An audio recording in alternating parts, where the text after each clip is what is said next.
왜 아플까? 이제 생식 기능의 챕터 4. 인간은 다른 생물과 마찬가지로 생식을 한다. 우리 주위에는 생식에 대한 잘하는 사람들, 우리 부모가 대표적인데, 나는 12형제가 있다. 있는 반면에 나님으로 고통을 받는 사람들도 있다. 개인의 상황이 어떻든 생식 기능성의 필수적인 요소는 1차 생식샘, 남성은 고환, 여성은 난소에서 생성되는 성호르몬이다. 이 과정에서 내가 부분적으로 개입한다. 생식샘은 뇌와 상호작용을 하면서 번식을 위해서 반드시 일어나야 하는 남녀 사이의 많은 일을 적절히 조율한다.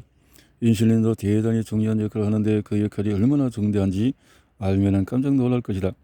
인슐린 저항성과 생식장애 사이의 연관성은 이 책에서 다루는 내용 중에 독자의 예상을 가장 벗어난 주제가 아닐까 싶다. 대다수는 인슐린이 생식에서 필수적인 역할을 한다는 생각은 커녕 관련이 있다는 생각조차 없을 것이다. 없을 것이다.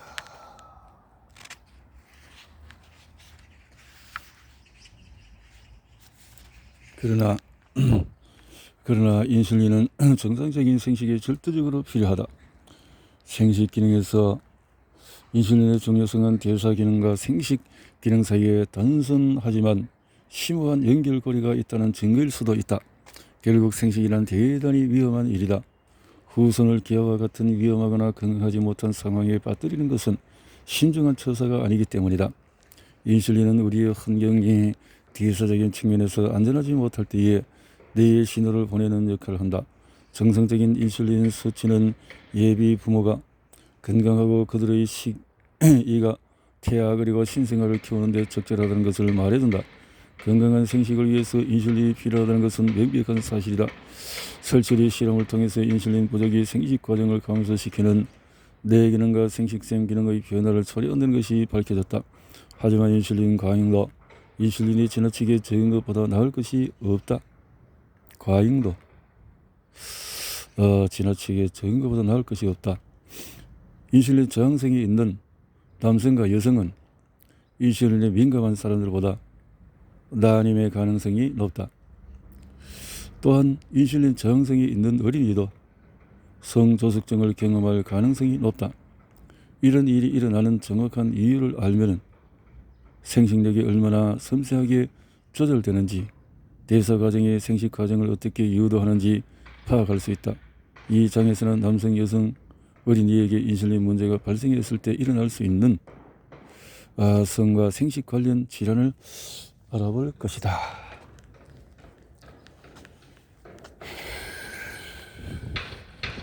인슐린과 여성의 생식이라.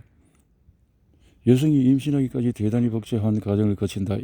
여러 호르몬이 여성의 월경 주기를 관장하고 일련의 호르몬 변화가 난자의 발육과 배란으로 이어진다. 임신한 여성의 생식 능력은 태아를 성장 발달시키고 유지하는 것까지 포함된다. 출산 후에도 여성의 일은 끝나지 않는다. 여성의 신체는 모유를 생산하는 등 생식에 관련된 변화를 이어나간다. 여성의 임신에는 엄청난 변화와 성장이 포함되며 많은 에너지가 필요하다. 아마 이런 이유로 남성보다 여성의 생식 기능이 인슐린 및 인슐린 저항성과 훨씬 밀접하게 연관된 것처럼 보인다. 여성의 인슐린과 생식 장애의 병리학적인 측면을 이야기하기 전에 인슐린과 임신 사이의 흥미로운 그리고 정상적인 관계에 대해서 살펴보자. 임신한 몸은 성장을 필요로 하는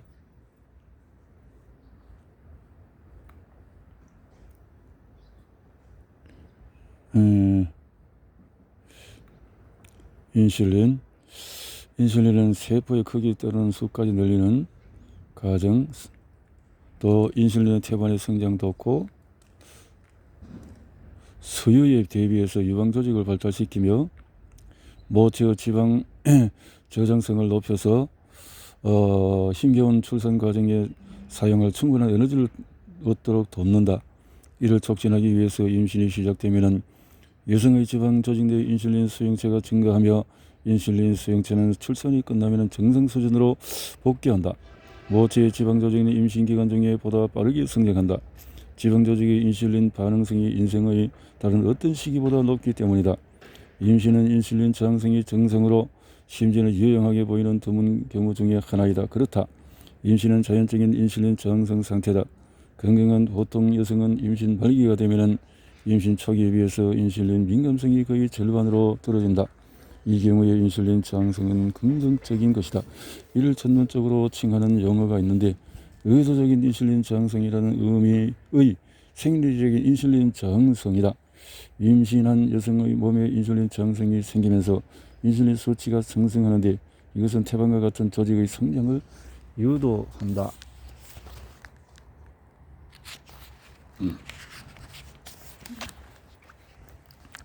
임신 중에 높아진 인슐린 수치는 단지 엄마가 되는 준비 이상의 중요한 일을 한다. 인슐린은 태아의 성장과 발달을 자극한다. 따라서 높은 수치의 인슐린은 인부의 몸이 임신에 적절한 기능을 하도록 준비시키면서 동시에 태아에게 필수적인 성장 신호를 준다.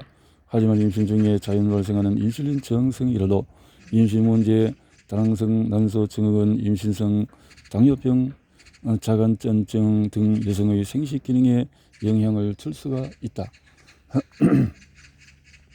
임신성 당뇨병, 인슐린 저항성과 여성의 생식 과정의 연관관계를 나누는 가장 두드러진 질환은 임신성 당뇨병이다. 이는 임신 중인 여성이 인슐린 저항성을 갖게 되면서 인슐린 혈당을 정상 수준으로 유지할 만큼 충분하지 못할 때 일어난다.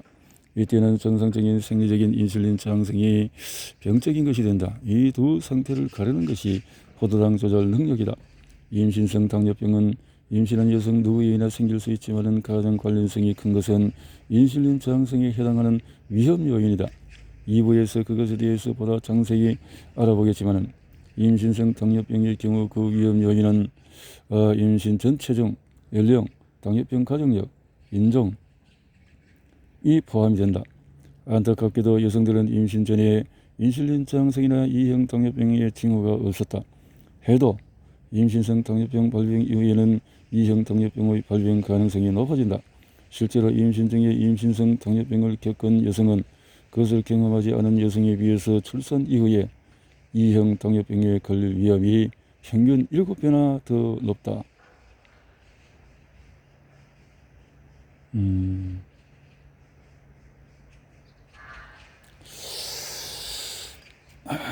자간전증이라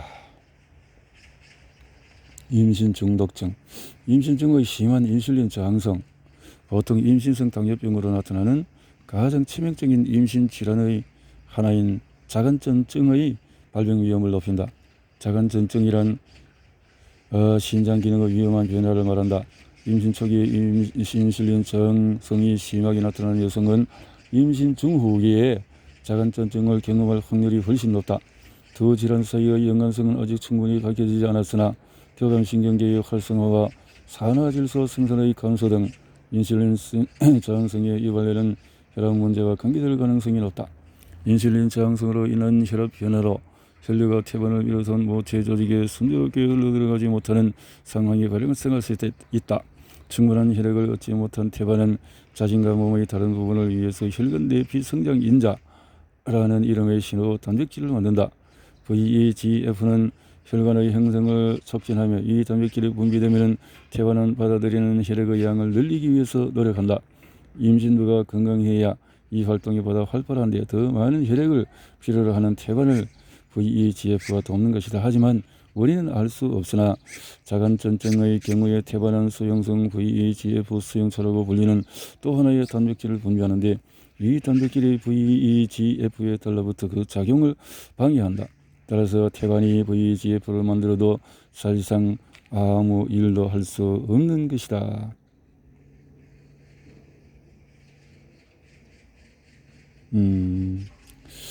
이런 시나리오는 새로운 혈관을 만들지 못하게 하여 태반에 피해를 줄 뿐 아니라 태반이 만드는 VEGF를 필요로 하는 신장에 심각한 장애를 유발한다.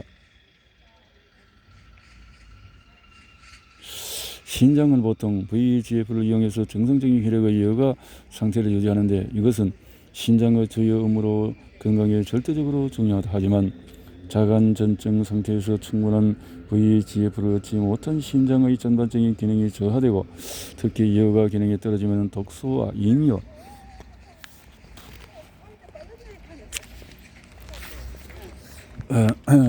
수분이 혈액에 축적이 된다. 수분 과다로 인한 혈액량의 증가는 이 장에서 언급한 것처럼 혈압 상승의 주 원인이다. 또한 독소의 축적은 더욱 위험한데 독소가 두뇌에 영향력을 줘서 발작과 사망에 이를 수도 있다.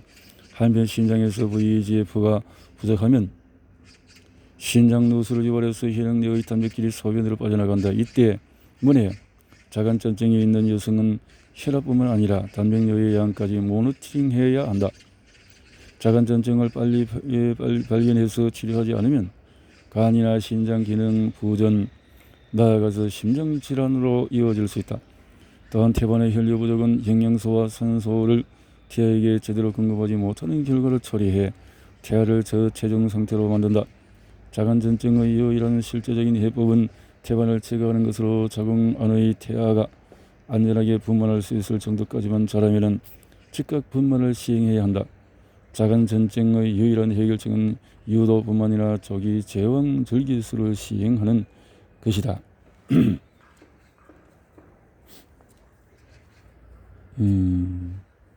과체중 또는 저체중인 신생아.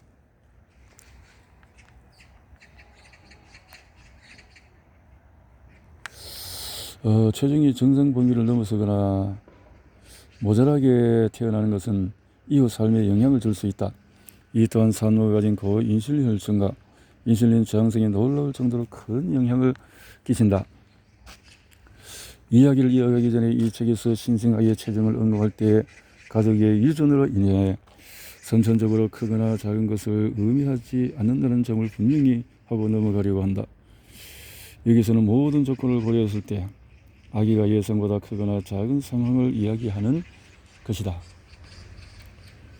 엄마의 대사 건강과 아기의 건강은 밀접한 관계가 있다. 이를 뒷받침하는 강력한 증거 중 하나가 네덜란드 기근에 대한 더치 페민에 대한 연구가 나왔다. 2차 세계대전 말인 1944년 1945년까지 독일군의 봉쇄로 네덜란드인들이 기근에 시달릴 당시에 엄마의 뱃속에 있다가 태어난 사람들을 대상으로 건강 상태를 추적한 연구였다. 연구자들은 기근이 임신 초기에 일어났느냐 중기냐 후기에 일어났느냐에 따라서 태아에게 미치는 영향을 탐구했다. 엄마가 임신 초기에 기근을 겪은 아이들은 성장 후에 비만이 되는 확률이 높았다. 더 중요한 것은 이런 관찰 결과가 아기가 태어났을 때의 체중과는 그다지 관련이 없었다는 점이다. 다음 장에서 볼 수 있듯이 비만과 인슐린 저항성은 밀접한 관계가 있다. 임신 시 인슐린 저항성이 심한 모체의 경우에 가장 흔한 결과는 출생 시 신생아의 체중이 정상보다 무겁다는 것이다. 아마도 태아가 인슐린과 포도당이 풍부한 환경에서 잘 자랐기 때문일 것이다. 이런 긍정적으로 보일 수도 있지만 성장기에 악영향을 준다. 이런 아기들은 10대 이후에 비만이 되고 대사성 합병증이 생길 확률이 약 40% 더 높다. 스펙트럼의 반대쪽 극단에서는 정상 체중이 못 미치게 태어난 아기들이 있다. 모체가 자간전증일 경우가 흔하다. 단순하게 생각했을 때 과체중으로 태어난 아기는 나중에 비만이 되거나 인슐린 저항성이 생길 가능성이 정상 체중이거나 저체중으로 태어난 아기에 비해서 더 높을 것이라고 생각하기 쉽다. 하지만 실제로는 이렇게 단순하게 구분되지는 않는다. 과체중으로 태어나면 1년기 이후에 비만이 되고 인슐린 저항성이 생길 가능성이 확실히 높긴 하지만 오히려 저체중인 사람이 가진 위험성이 한층 더 높다. 역설적이게도 출생 시에 과체중이었던 아기와 마찬가지로 저체중인 아기들도 이후에 평균보다도 비만과 신진대사 장애가 생길 가능성이 높다. 영국은 특히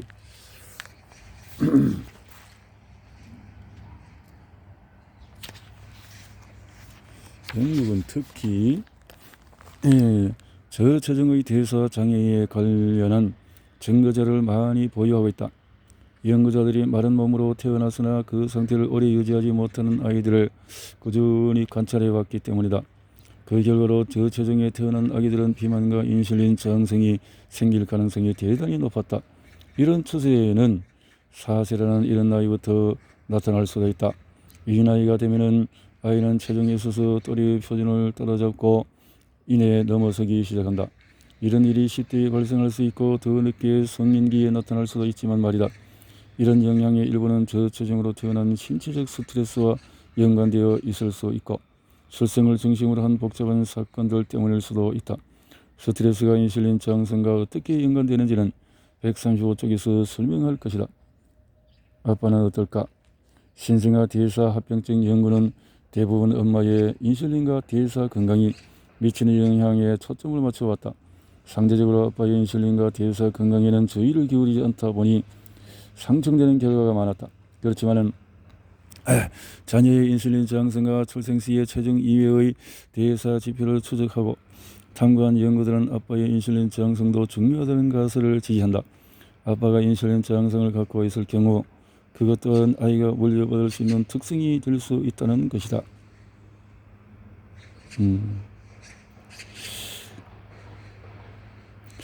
모유의 공급 부족은 아기의 성장 발달과 모체의 건강에 관한 다른 영향들과 별개로 모체의 인슐린 저항성은 엄마의 수유 능력에도 영향을 줄 수 있다. 2000년 임신성 당뇨병이 있는 엄마들을 연구한 결과에서 인슐린 저항성이 심한 여성은 모유가 적게 나올 가능성이 높다는 사실을 밝혀냈다. 흥미롭게도 산모가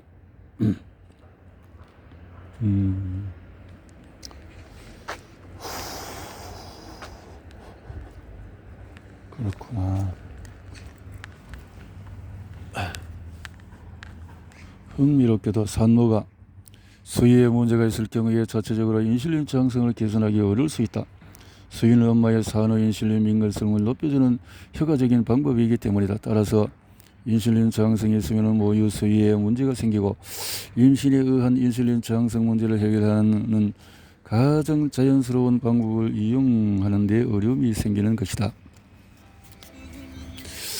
다낭성 난소 증후군이다. 다낭성 난소 증후군은 세계적으로 약 1000만 명의 여성에게 영향을 주는 가장 흔한 여성 난임의 원인이다.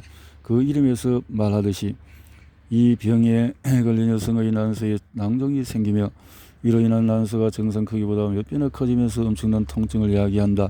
핵심적으로 다낭성 난소 증후군은 인슐린 과다로 인해서 생기는 질병이므로 인슐린이 불가분의 원인이 되는 요소이다. 앞서 언급했듯이 여성 난임은 정교한 호르몬 조합에서 비롯된다. 여성 월경 주기 초기에는 에스트로겐 수치가 낮다. 시상하부라고 불리는 뇌의 작지만 아주 중요한 부위에서 역시 뇌에 위치한 뇌하수체의 신호를 보낸다. 그러면은 뇌하수체는 난포 자극 호르몬을 분비한다. FSH는 난소의 몇몇 난포에 성숙한 난자를 만들라고 지시한다. 이 난자들 중에서 하나가 우성이 된다. 난포가 성숙해지면서 난소의 에스트로겐이 엄청나게 증가하며 이것이 시상하부와 뇌하수체에 난자가 나올 준비가 되었다고 알린다. 다음으로 뇌하수체는 황체 형성 호르몬을 분비한다. LH가 급격하게 올라가면 성숙한 우성 난자가 난소 밖으로 나오도록 유도한다. 이것이 배란이다.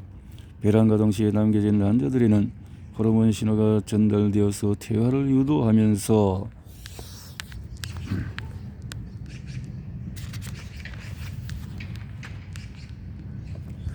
난소에서 사라지게 만든다.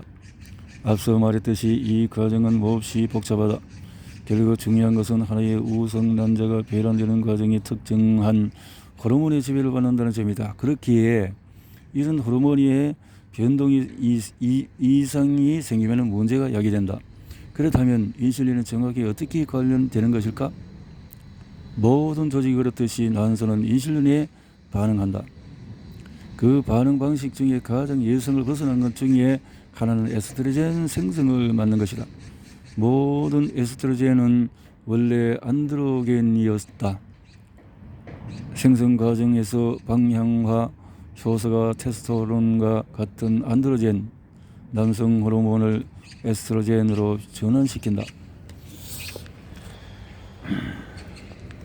이 과정은 남성과 여성 모두에게 일어난다. 하지만 인슐린 과다한 방향화 효소의 작용을 억제한다. 이 효소의 작용이 줄어들면서 안드로겐이 필요한 만큼 에스트로겐으로 전환되지 못해서 에스트로겐 생성이 정상보다 줄어들고 안드로겐은 정상보다 많아진다.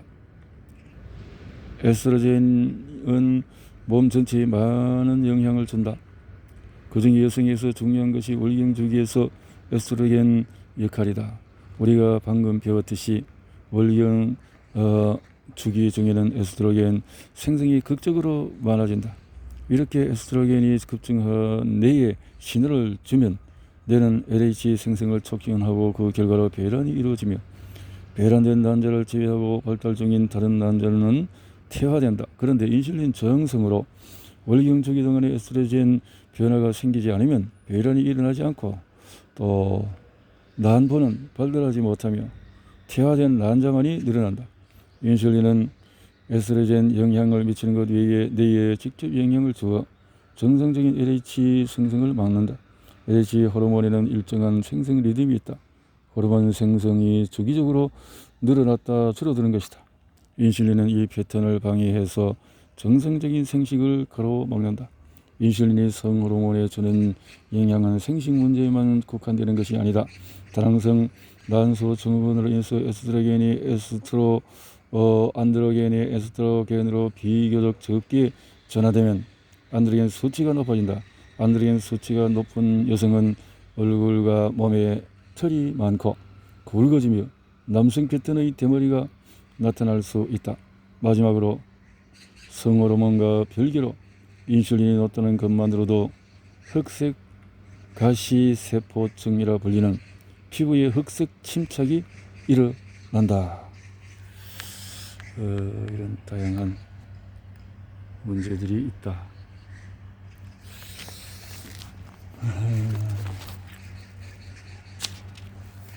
이렇게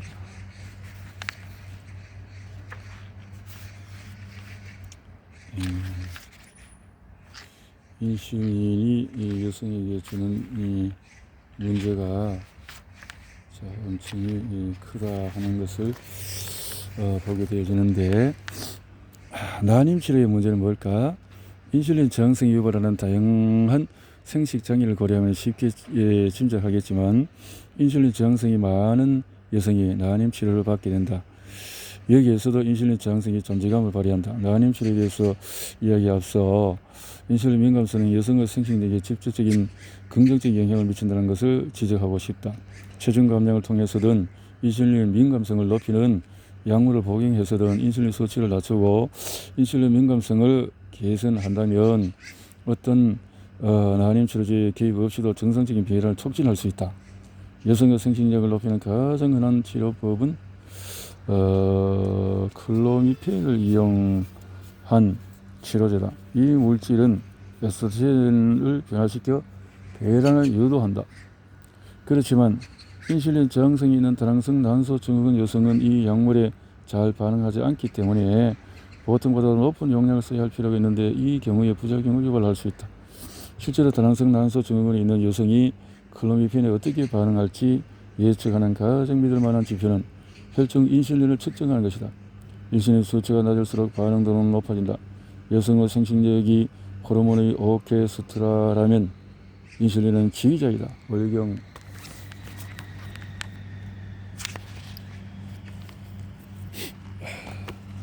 월경 주기 동안에 지휘자의 손가락에서 에스트로겐, FSH, LH와 같은 생식 호르몬의 비정상적인 크레센도와 디크레센도가 나타난다. 여성이 인슐린을 통제할 수 있다면 대개는 생식 호르몬도 그 뒤를 따를 것이고 앞서 언급한 흔한 형태의 난임은 나쁜 음률이 사라지듯이 사라질 것이다. 인슐린과 남성의 생식, 복잡한 여성 생식과 마찬가지로 반대로 남성의 생식 건강을 측정하는 지표는 비교적 단순하다. 남성 난임의 주된 문제는 적은 정자수나 낮은 정자의 질이다. 훨씬 빈도가 낮은 2차적인 문제로 해부학적인 문제나 유전적인 결함이 있다. 이 부분에서는 인슐린 저항성으로 유발될 수 있는 두 가지 문제, 즉 정자 생성 이상과 발기부전에 초점을 맞출 것이다. 인슐린 저항성은 이 두 가지 문제 모두가 연관되기 때문에 우선 테스토스테론과의 연관성을 살펴보기로 하자. 우선 테스토스테론의 문화적인 강박증에 사로잡혀 있다. 테스토스테론 저하 진단을 받은 사람들은 에너지 부족이나 체중 감량의 어려움 등 모든 건강상 문제를 그 때문에 변명한다. 그 때문이라고. 많은 사람이 낮은 테스토스테론 수치를 체중 증가의 원인으로 생각하는 것 같다. 그 생각이 맞을 수도 있다. 하지만 테스토스테론의 눈에 띄게 증가한 것은 그 외에 다른 일이 일어나고 있음을 시사한다. 남성들이 자발적으로 덜 남자다워진다는 생각을 옹호하는 것이 아닌 한, 따라서 남성들이 불과 한 세대 만에 테스토스테론의 수치가 낮아지고 비만해지고 난임이 되도록 진화했다는 결론을 내리기 전에 그 과정을 역으로 추적해 보는 것, 대사 건강의 악화가 테스토스테론의 감소를 유발하는 것은 아닌지 고려해 보는 것도 의미가 있다고 생각한다. 체지방이 많은 남성들은 테스토스테론의 적은 경향이 있다. 반대로 남성의 체중이 줄면 테스토스테론의 수치는 높아진다. 여러 연구 결과에 인슐린이 체지방과 별개로 테스토스테론의 생성을 직접적으로 방해한다는 것을 확인해 주었다. 결국 높은 인슐린 수치는 낮은 테스토스테론의 수치로 이어진다. 지방소의 난소 방향화 효소. 여성의 난소는 남성의 고환과 달리 비교적 적은 안드로겐을 생성하는 대신에 방향과 효소의 수치가 높다. 방향화 효소는 남성 호르몬 안드로겐을 여성 호르몬 에스트로겐으로 바꾸는 효소이며 고환에서 이런 일이 일어난다. 남성에서처럼 많이 일어나는 것은 아니지만 이 효소는 지방 조직에도 존재한다. 그렇다. 남성들이여, 당신의 지방 조직은 난소와 같은 작용을 한다. 정확히 말하면 과다한 지방 조직은 남성과 여성 모두의 몸에 에스트로겐을 증가시킨다. 의사가 테스토스테론 저하입니다 라고 한다면 범인을 고환이라고 묻지 말라. 그것은 당신의 지방이 한 일이다. 정자 생성. 계란만큼 복잡하진 않겠지만 정자 생성도 뇌에서 나오는 호르몬과 고환에서 나오는 테스토스테론, 심지어는 에스트로겐까지 여러 호르몬이 관여하는 일이다. 이런 호르몬의 정상적인 생산에 혼란이 오면은 건강한 정자가 충분하게 생성되지 못할 수 있다. 테스토스테론의 정상 수치보다 낮다면 정자가 아예 생성되지 않을 수도 있다. 발기부전. 인슐린 저항성이 있는 남성은 발기부전이 올 위험이 크며 인슐린 저항성이 심해질수록 부전은 악화된다. 사실 이 관계나 발기부전이 인슐린 저항성의 가장 초기에 나타나는 징후 중에 하나일 정도로 대단히 긴밀하다.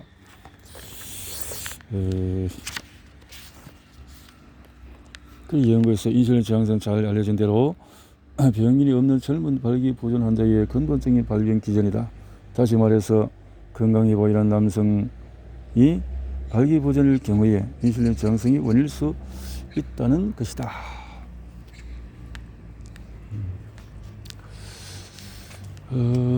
그렇다는 거죠.